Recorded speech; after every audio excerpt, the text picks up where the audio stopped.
Farmers in California are on the brink of bankruptcy because of the drought, higher costs, and regulations. My guest today is James Gallagher, who is an assembly leader. He's also a sixth-generation farmer. He's going to talk to us about the current rain and if the rain helped the farmers. He's also going to tell us about the challenges he's facing on passing on the farm to the seventh generation, his kids. I'm Siamai Korami. Welcome to California Insider.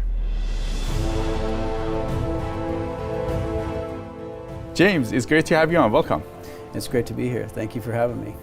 You know, we have had farmers on the show and they've been complaining about the state of California, the way we've been treating farmers. And there is a lot of land that has been fallowed, and we're losing some of the farmland. You have farms in your district. You're a farmer yourself. Can you tell us what's going on? Yeah, so I'm a sixth-generation California farmer. My family came, to this country from Ireland and eventually settled in California. This was the land of opportunity, and started a small farm that me and my family farm to this day. Lately in agriculture, it has been very tough. Last year, over 200,000 acres of rice land in the Sacramento Valley was fallowed because they were cut off from water out of the Sacramento River. And a big reason for that is because we have not invested in new water storage, new water infrastructure, and because we don't manage our water very well. We send a lot of our water right out into the ocean. We don't capture it, and as a result, there's not enough water for all the needs. And one of those needs is farming, is growing food, nutritious, safe food for Californians and for the world. Now, with all the rain that we got, is this problem gone? Like, what's happening? This year we got a lot of rain. Yeah, we had record rainfall. We have, a record snowpack in the Sierras in California. And one of the most depressing things was, early on, all of that water, rainwater, was going out, through creeks, streams, rivers, right out in the ocean. It wasn't getting captured. 22 trillion gallons of water in one of the early storms that went right out into the ocean wasn't utilized. Because the pumps were not working, right? They were not pumping them, right? Is that? Well, one is because we are not building new water infrastructure. We are not taking that water. When we have storms like that, we can take the excess flows and store it in reservoirs. But we haven't built a new reservoir in California since 1979. Even though we've had the money, we've had, even record surpluses. We passed a water bond. Yeah, didn't we pass one to do that, right? Yes, we passed a water bond in 2014, and we still have not built one new piece of infrastructure with that money that was authorized by the voters as taxpayer money that our grandkids are going to pay, because it's a bond. We still haven't built one new piece of infrastructure. So all this water, that could have been being captured by new reservoirs, by new canals, by new systems to store and manage water, is just going out into the ocean. And we could have used that. We've been in a drought, right? I mean, that could have been used to provide safe drinking water for communities in the Central Valley. That's water that can be used for our farms to grow food. It's water that also helps the environment and fish. Because we are not investing in water infrastructure in California, we're putting ourselves in a terrible, dire situation. What does it look like for the farmers now? You got all this rain, before the water was not there. Are you guys happy? I mean, there's still a lot of struggles in California agriculture. So I talked about those acres that were fallowed. When that happened last year, it didn't just affect the farmers. It affected all the farm workers who work in agriculture. They lost hours and jobs because of that drought. The local businesses, that rely on, the people that make money in agriculture to support those businesses, they lost revenue. All the, vendors and ag supply shops, tractor companies, in these small towns were hurt. So it had a drastic impact, across the valley in California. Is it going to come back with the rain that we had? What are your thoughts on that? So, now we have a lot of water, right? A lot of the reservoirs are full. But I can tell you right now, because of the flooding that we've had recently and the rains that kind of continue right now, that makes it hard to plant the crop because it has to dry out so that you can then go out there and work the ground and begin planting So many farmers have been delayed from planting. So in the Central Valley, a lot of cotton is not going to get grown this year. Trees have been damaged from the flooding. Irrigation has been damaged from floodwaters ripping through those lands. And then you add on top of that the California regulatory climate. All of the mandates that come down, they're telling us that we have to get rid of perfectly good trucks that we rely on to move our goods. And they're saying down the road you're going to be forced to go to electric trucks and equipment that don't even exist yet in some cases. There's not even the infrastructure to charge those things, especially in rural areas where the farming takes place. But this regulatory body that the California Air Resources Board, that's not elected, has been given all this power to force farmers to make very expensive upgrades in their equipment that is not really feasible. And so they're struggling with those challenges, as well. And now also many commodity prices have dropped. So the price that you're getting for your crops is very low for many commodities. So they're dealing with all-time high costs and lower prices, for their crops. And many growers, I talk to a lot of farmers, are facing dire financial straits right now, may not be able to continue that farm. And if they go out of business, that's bad for not only those local economies, all the workers, everybody that's involved in agriculture. It's a problem for the world, because that is healthy, nutritious food that the world relies upon that's not being grown. This episode is sponsored by Midas Gold Group. Saudi Arabia has said they're open to accepting currencies for oil other than the dollar. Kissinger set up a petro-business agreement with the Saudis in the 1970s, enshrining the US dollar as the world's reserve currency. This could be shattered. The grave consequences would be felt by every American. The Fed and politicians have abused the management of our monetary and fiscal policy. They have thrown an anchor on Americans with over $200 trillion in debt. That includes owed entitlements. We also have the BRICS countries forming an alliance to control commodities we need. Would they give them up for devalued dollars? Will they back their currencies with commodities while we back with nothing? Is this the de-dollarization by many countries in the world that could destroy our currency? Now is no time to play games with your portfolio, which aside from your house is paper. Better trade some of that in for precious metals at veteran-owned Midas Gold Group. Call 855-322-GOLD. That's 855-322-4653. There's still time to get a gold IRA from the #1 veteran-owned gold IRA dealer in the country, Midas Gold Group. Midas Gold Group, your vault of confidence. Now let's go back to the interview. Now, if somebody goes out of business, can another group come and take that farm and work on it, or how does it work? Well, others can come and start trying to farm that as well, but they're going to face the same challenges of very high costs. All of our fertilizer costs have doubled, some cases tripled. Those costs have gone up. So anybody that's coming in to now farm that land, they're going to face water problems. The same issues of water management, where kind of radical environmental policies that are forcing water not to be diverted by the farmer to grow food. They're forcing that to go down the river for fish and other environmental purposes in a way that's going to be very damaging and will make it very difficult to farm that property. Do you have any examples of people that are kind of on the brink of going on there, and can you tell us their stories? A lot of walnut growers right now. So California grows a lot of the world's walnuts in the Sacramento and Central Valleys. The price for those walnuts right now is 30 cents a pound. It costs probably about 80 cents a pound. Wow. To grow them. And so, they're having to deal with the banks, because many people have loans, to farm. And if you can't show that you can make this profitable, people could face foreclosure of their properties. There's a lot of concern in the walnut industry and the almond industry as well. Tomatoes industry has faced a lot of challenges in these last few years. So I've never been more worried about the future of California agriculture than I am right now. Now, you have an interesting perspective on this because you're part of the lawmaking body. You're actually the leader of the assembly on the Republican side. What does it look like when you're there and you have your own farm? You know what's going on with the farmers, and then what's the lawmaking side of it look like? It can be really frustrating because there's not very many of us who have the experience in agriculture and farming. And one of my greatest frustrations, as I've been in the legislature, is that people don't really take the time to really understand the industry.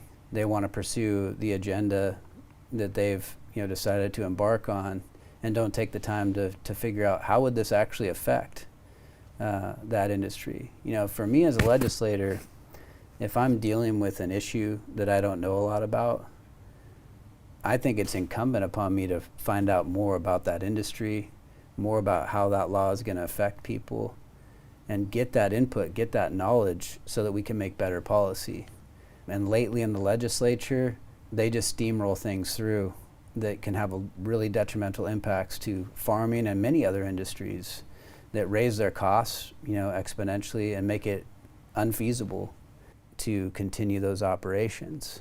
You mentioned the Air Resources Board. Yes. And we've been hearing that name, that they're creating regulations. Who are these people and what do they do? So they are a regulatory body that is appointed by the governor. So the governor appoints the members of the Air Resources Board. They're not elected. And they are responsible for setting air quality standards and regulations dealing, with air quality. And lately, they've, as part of their climate action plan, have been issuing different mandates. A big one is on trucks and gasoline or diesel-powered vehicles, where you may have heard lately they've issued a decree that by 2035, only zero-emission vehicles passenger vehicles can be sold in California. Right now there's somewhere around, I think it's 2% of the vehicles are electric, are zero-emission vehicles. So by now until 2035, we're somehow going to get to total zero emission. It's not feasible, and in many places it's very expensive. These electric vehicles can be twice as much as a gasoline-powered vehicle.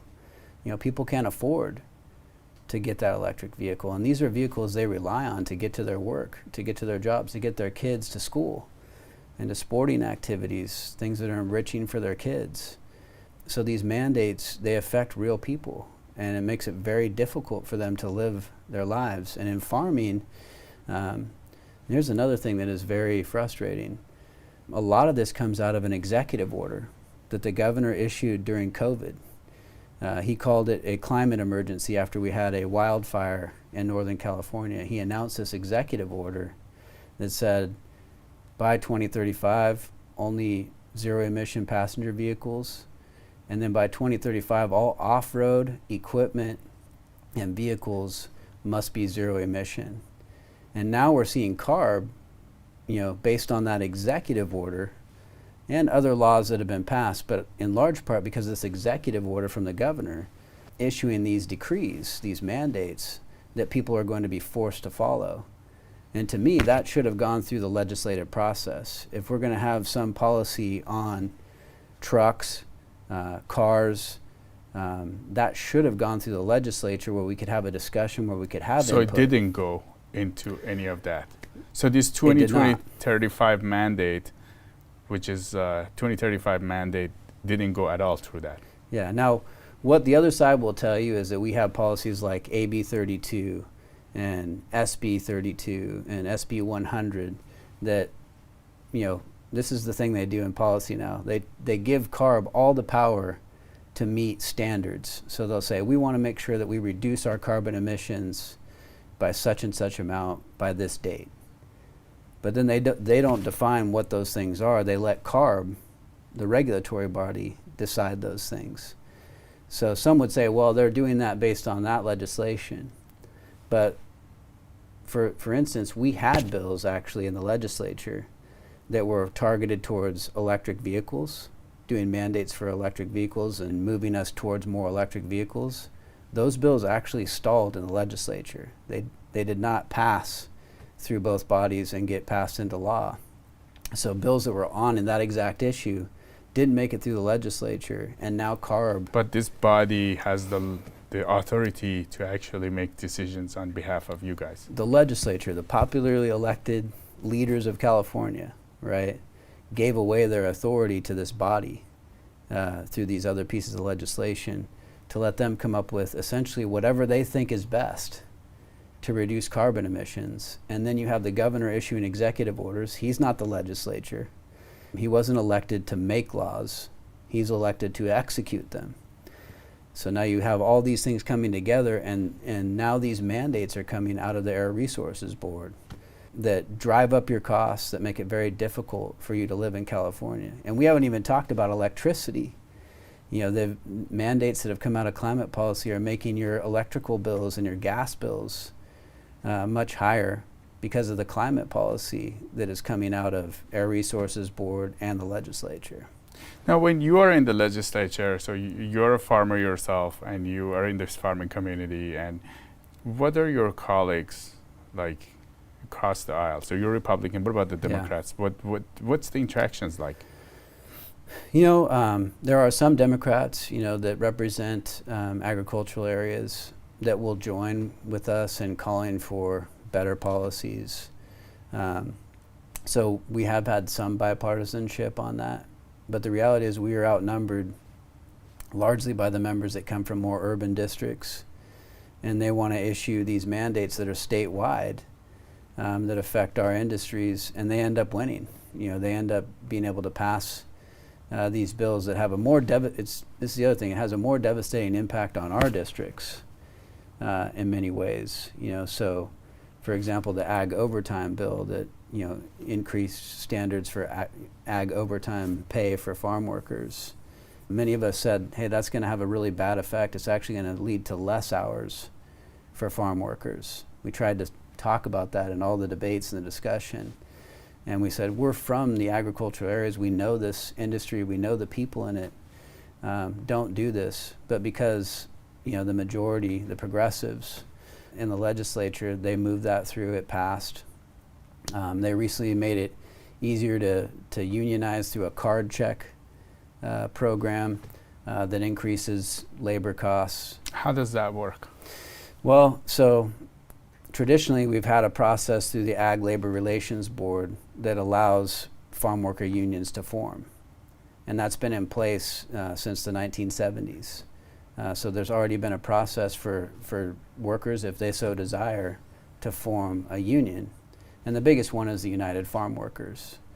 They only represent 10% of the farm workers in the state of California. So that means that farm workers overwhelmingly have chosen not to be part of a union. People in power in Sacramento don't like that, so they've created this new card check program. And in fact, when they proposed this bill last year, they said they would have a card check. Card check means that a union organizer can go onto a farm and meet with employees and ask them to sign a card that they want to join the union. And if they get more than 50% of the workers to sign up, then they can go petition and say, we are now forming a union based on getting more than 50% of the workers. The bill proposed that you could have that program or allow farm workers to mail in a ballot to say they wanted to have an election, a mail-in election to form a union. That bill passed. The governor initially said he was not going to sign that bill into law. He thought it was too burdensome. But then he got pressure from a lot of groups, and then President Biden said that he should sign that bill, and he said it publicly. A lot of pressure was put on the governor. He ultimately signed the bill, and governors are only allowed to either sign or veto a bill. That's all they're supposed to do. He signed the bill and then said, but I want these amendments. So this is after we've already gone through the legislative process. He said, I want these amendments to be passed and change the law. And so just this year, actually just yesterday, on the floor of the Assembly, they passed through a budget trailer bill those changes that the governor asked for. This is not the legislature. So now the governor is amending bills after the fact. And the thing that it did is it took out that mail-in ballot process, which really protects the secrecy of the ballot for the farm worker. The farm worker should be able to make the decision to join a union or not without undue influence from union organizers. They should be able to make that decision for themselves. Well, they took that process completely out of the law now, and now it is just a card check. And it's designed to just, purposefully, deliberately grow the power of the union. And so that will ultimately increase costs. I think it'll be harder, for, a lot of farm workers who want to decide to work independently and not part of a union. Ultimately, that's another cost on top of agriculture, in addition to all the increases in costs for fuel, increases in costs for electricity, increases in costs for water and losing water. All of those things are making it very hard to be able to have a sustainable farm in California. Now, James, you know a lot about this state government right now. You've been involved for many years and you're in it. Does that worry you in terms of your farm? Have you ever thought about maybe it's not going to be practical in a few years to do farming anymore? I'm raising the 7th generation of Californians, and I worry all the time that I'm not going to be able to pass that on to them. Your kids, you won't be able to. Yeah. Tell me about the farm. It's a special place, man. I mean, a lot of history of my family, my community. I've grown up around, farmers and people who live and work around agriculture my entire life. It is what sustains many of these rural areas of California is agriculture, and it's a great thing. It's a great industry.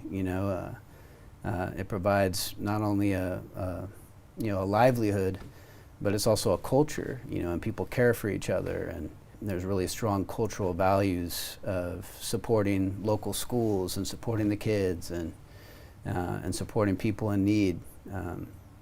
These are really amazing places. They're smaller, they don't have as many people, but they're very important, and they do something that's really vital. They grow food, for the world. And so when I see attacks on agriculture, usually by very radical environmental agendas, there's people right now saying that rice, the crop that my family grows, is a danger to the world because of methane gas, and that we should stop growing rice. Imagine that. Rice is a staple for the world. There's places around the world that rely on rice as a staple food source for their people. And you have radical people out there saying we should stop growing rice. This is crazy, and we have to stop this. And it is really an attack on, to me, rural America. And it's a misunderstanding. They either are doing this nefariously or they're doing it ignorantly. Either thing is not good. They need to learn about these places and learn what it takes to actually grow this food, and the amazing places and people that are part of this industry. If we keep going down this road, we've seen it in the Netherlands, for example, with the farmer protests there. This is happening in many other places, in Sri Lanka.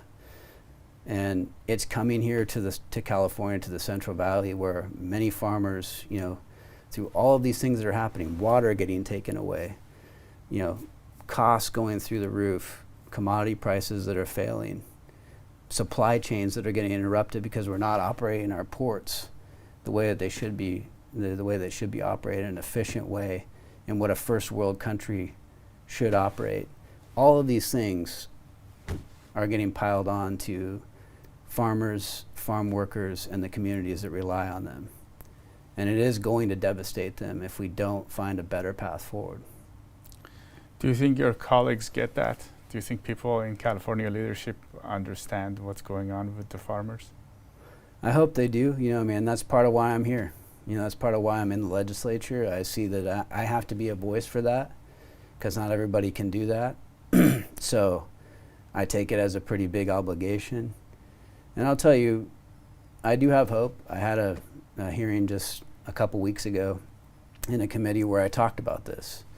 I talked about how I'm very concerned about the agriculture industry, and have a bill that would provide some funding to help with the drought and some of the things that they've been through.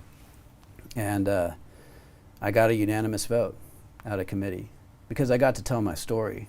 I think that at least in part because I got to tell my story and talk about the people that I love, that I represent, and people heard it, So that was heartening, And it's Democrats and Republicans, but I still worry, like, am I going to be able to get that all the way through the process with, the powers that be that hold a lot of influence in the legislature? I'm uncertain. I'm going to do everything I can. I'm going to be that voice and continue to push for that. And I have, other colleagues who are joining me in that. But it is, people do need to understand this amazing agricultural bounty that we've had in California could be coming to an end if we don't change course. Now you have an interesting view of this whole. You have your own farm, which you're seeing what's going on with the farmers. You're part of that community. Yes. And then you're in the legislative body. You're kind of noticing that there's some disconnects with what the farmers need and what the legislature and the state leaders are doing. How do you keep going? Because it's a very complicated place to be in. And that's a really good question. And people ask me that all the time. I mean, I have constituents who go, James, I don't know how you do it, and they say that all the time. And I just go, each day, there's definitely a lot of days I feel frustrated, but I have my family, my wife, Jana, and my kids, they encourage me, my family, my constituents, that say, hey, we love what you're doing, keep fighting for us.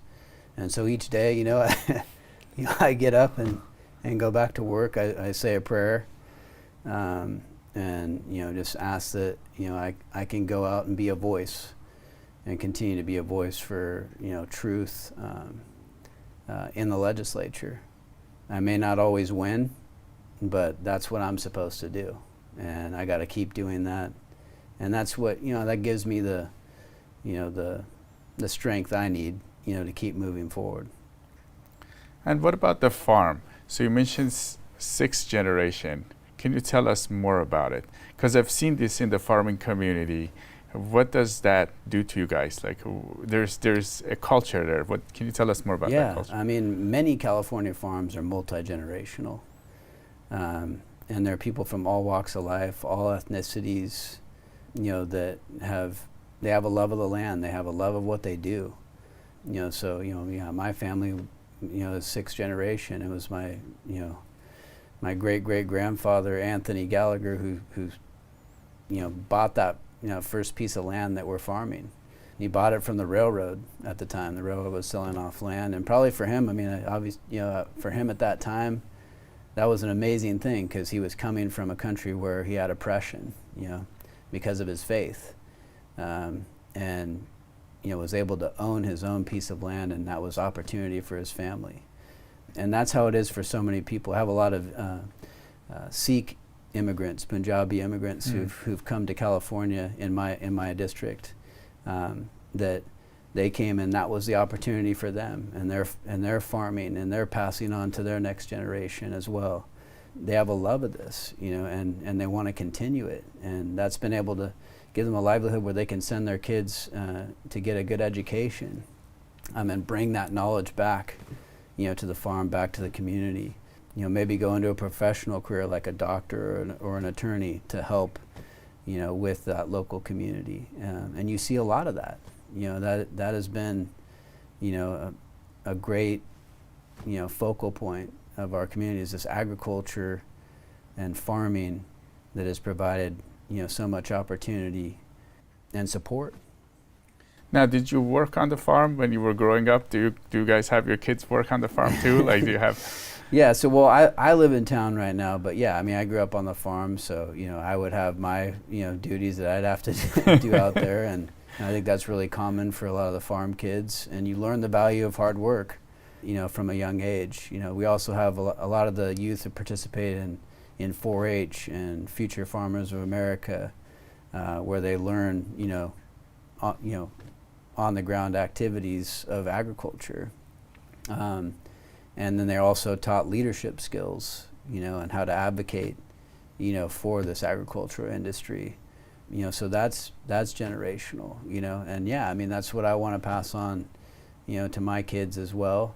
They may decide to go into farming, or they may decide to go into something else, but at least that's something that would be there, for them.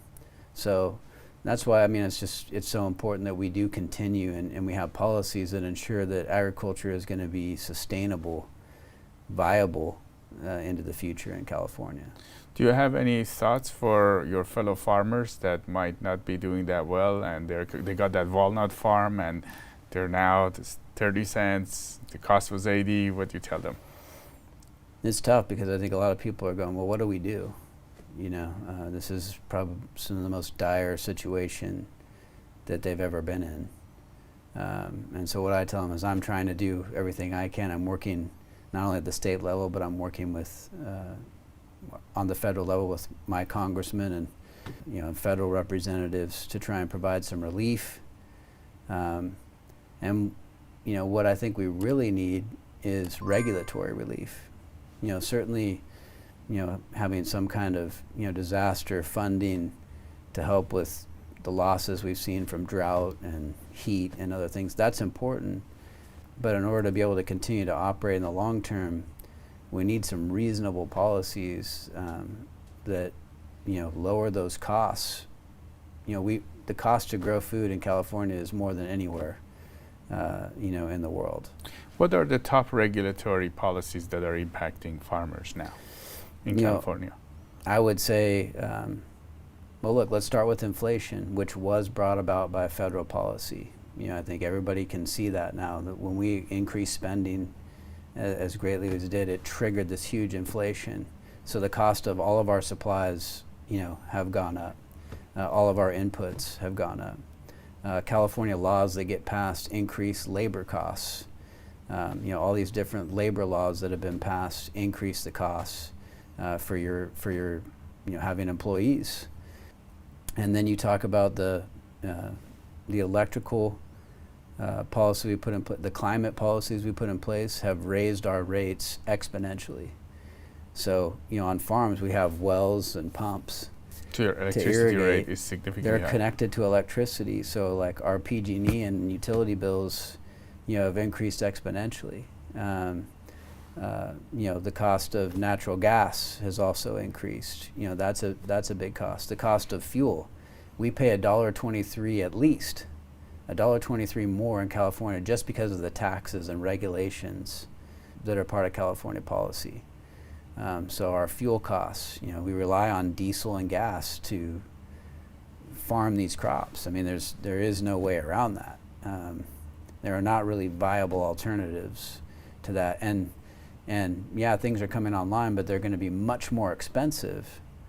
And then we don't even have the electricity to power them. I mean, the grid could barely stay on. We barely kept the lights on last year, during that heat wave. The only way we did, by the way, was by 60% of the power coming from natural gas plants. That's a story the governor doesn't want to tell anybody. If we don't have natural gas plants, we cannot keep the lights on in California. If we didn't have the last nuclear plant that we have in California, we can't keep the lights on. So all of these regulations and policies that have been in place increase the costs for farming exponentially. And then you talk about taking away our water. You can't grow crops without water, and they want to pass new laws. There's laws right now in the legislature to give now the Water Resources Control Board, another agency, unaccountable, appointed by the governor, not elected, more power over our water rights.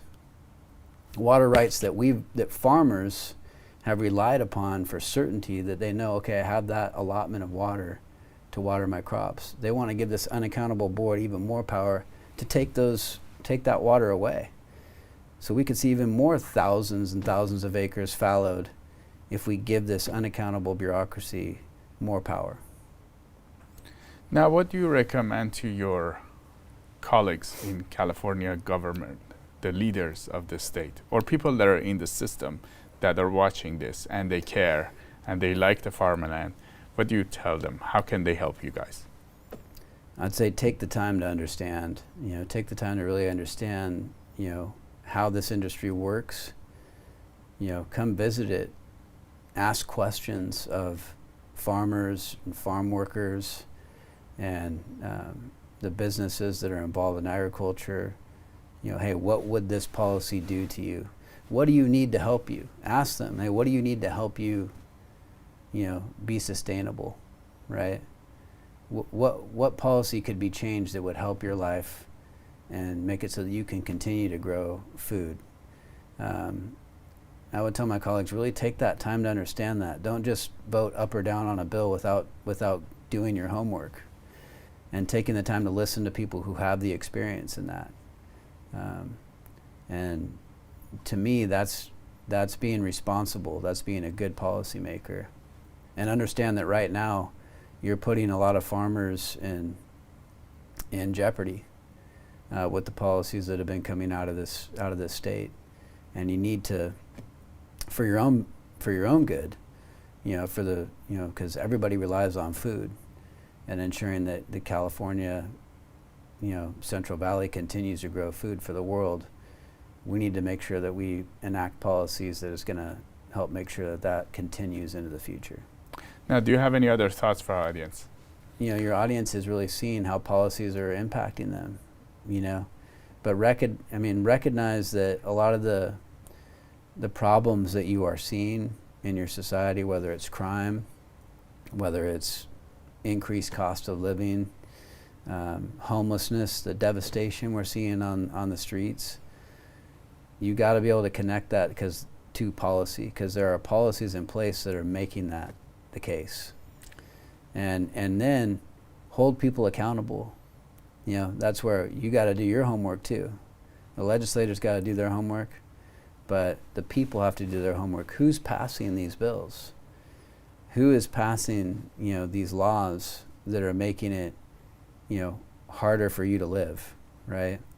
Who's passing these laws that's enabling homelessness and saying we can't clear, open drug use camps on our streets? Who's saying it's okay to allow prostitution in open daylight on our streets? Who are passing those policies, and then hold them accountable? And don't vote for these people, right? Vote in new people who are going to pass different policies that will be better for California, that will help improve our quality of life.